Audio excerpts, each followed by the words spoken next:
আসসালামু আলাইকুম। উইক মার্কেটিংয়ে আপনাকে স্বাগতম। Amazon sales and profit increasing.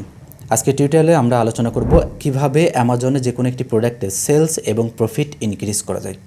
যারা অলরেডি অ্যামাজনে বিজনেস শুরু করেছেন বা প্রোডাক্ট সেল করা শুরু করেছেন, কিন্তু সেই প্রোডাক্টটি পর্যাপ্ত পরিমাণে সেল জেনারেট করতে পারছে না, পর্যাপ্ত পরিমাণে প্রফিট জেনারেট করতে পারছে না, আজকের টিউটোরিয়ালটি শুধুমাত্র তাদের জন্য। তারা বুঝতে পারবেন যে কিভাবে যে কোনো একটি প্রোডাক্টে সেলস এবং প্রফিট ইনক্রিজ করতে হয়। আমি আপনাদের সঙ্গে 3টি স্ট্র্যাটেজি শেয়ার করব, যার মাধ্যমে যে কোনো একটি লিস্টিংয়ের সেলস এবং প্রফিট ইনক্রিজ করা যাবে খুব কম সময়ের মধ্যে। প্রথমে নাম্বার 1 পজিশনে রয়েছে অ্যামাজন সর্ট অ্যানালাইসিস। আমরা চেষ্টা করব যেই লিস্টিংয়ে আমরা প্রোডাক্ট সেল করতেছি এবং সেই লিস্টিংয়ের যে কম্পিটিটরস আছে, প্রত্যেকটা লিস্টিং এবং কম্পিটিটরসের সর্ট অ্যানালাইসিস করব। আমরা খুঁজে বের করব আপনার প্রোডাক্টের মেইন উইক পয়েন্ট কী, স্ট্রং পয়েন্ট কী কী অপরচুনিটি ক্রিয়েট হতে পারে, কী কী থ্রেট আসতে পারে। তো এই ধরনের সর্ট অ্যানালাইসিস করার পরে আপনি চলে আসবেন আপনার কম্পিটিটরস সর্ট অ্যানালাইসিসে।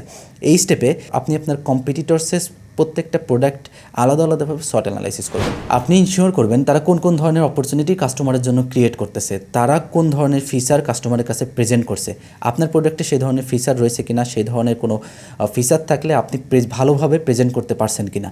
তো এই ধরনের short analysis, weak point, strong point analysis করার পরে আপনি আপনার প্রোডাক্টের জন্য একটা স্ট্র্যাটেজি নির্ধারণ করবেন যে এই বিষয়গুলো আমার প্রোডাক্টে গ্যাপ রয়েছে, আমি এই বিষয়গুলো এখন এখানে ইমপ্রুভ করতে পারি, কাস্টমারের কাছে আরও ভালোভাবে প্রেজেন্ট করতে পারি।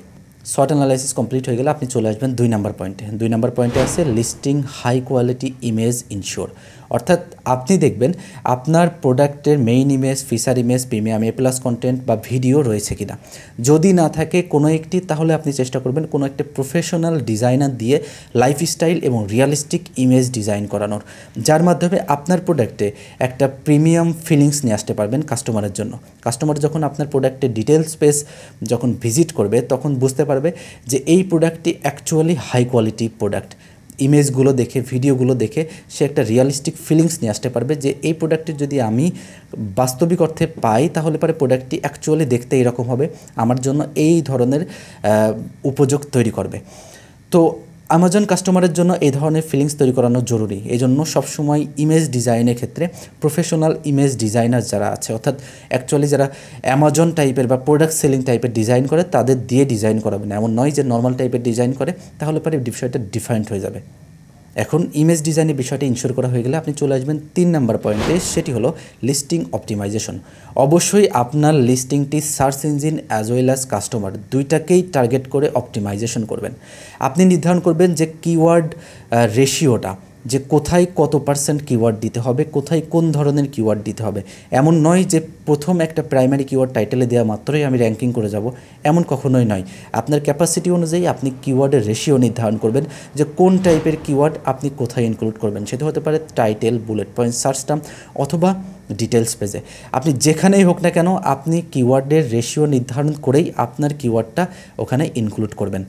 এরপরে সেই কিওয়ার্ডটাকে আপনি টার্গেট করবেন কি করবেন না, এই ধরনের একটা ম্যাট্রিক্স আপনি অ্যানালাইসিস করবেন। তারপরে আপনি নির্ধারণ করবেন যে কোন কিওয়ার্ড আমি কোথায় টার্গেট করতে পারি, কোন কিওয়ার্ড আমি ক্যাম্পেইনে টার্গেট করব, কোন কিওয়ার্ড আমি অর্গানিক টার্গেট করব, কোন কিওয়ার্ডে ইন্ডেক্স হচ্ছে না, এই জন্য আমার হেডেক নেওয়া প্রয়োজন, আর কোন কিওয়ার্ডে ইন্ডেক্স আছে কিন্তু সেল জেনারেট হচ্ছে না, আমার কোনো হেডেক প্রয়োজন নাই। কেন অ্যামাজন ইররেলিভেন্ট কিওয়ার্ডগুলো ইন্ডেক্স করেছে, কেন অ্যামাজন রেলিভেন্ট কিওয়ার্ডগুলো পিক করতে পারছে না, এই ধরনের অ্যানালাইসিসগুলো আপনার জন্য করা জরুরি। এই জন্য শুধুমাত্র নর্মাল ওয়েতে লিস্টিং অপটিমাইজেশন না করে লিস্টিংয়ের স্কোর যাচাই করুন, লিস্টিংয়ের রেশিও নির্ধারণ করুন, কিওয়ার্ডের রেশিও নির্ধারণ করুন, আপনার ক্যাপাসিটি যাচাই করুন যে কোন কিওয়ার্ডে আপনি আসলে র্যাঙ্কিং করতে পারবেন, কোন কিওয়ার্ডে আসলে আপনি সেল জেনারেট করতে পারবেন। তো এই ছিল যে কোনো একটি প্রোডাক্টের সেলস এবং প্রফিট জেনারেট করার 3টি গুরুত্বপূর্ণ পয়েন্ট। এই 3টি পয়েন্ট যদি আপনার লিস্টিংয়ে আপনি ইনশিওর করতে পারেন, আপনি 100% ইনশিওর থাকুন আগের থেকে, অবশ্যই আপনার লিস্টিংয়ে সেলস ইনক্রিজ হবে।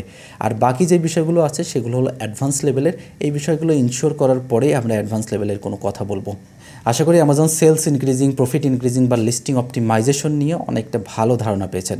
এরপরও যাদের কোনো কোশ্চেন থাকবে অবশ্যই কমেন্ট বক্সে জানাবেন, আমরা চেষ্টা করব আপনাদেরকে যথাযথ সলিউশন দেখিয়ে দেওয়ার। এতক্ষণ উইক মার্কেটিংয়ের সঙ্গে থাকার জন্য আপনাকে অসংখ্য ধন্যবাদ। আল্লাহ হাফেজ।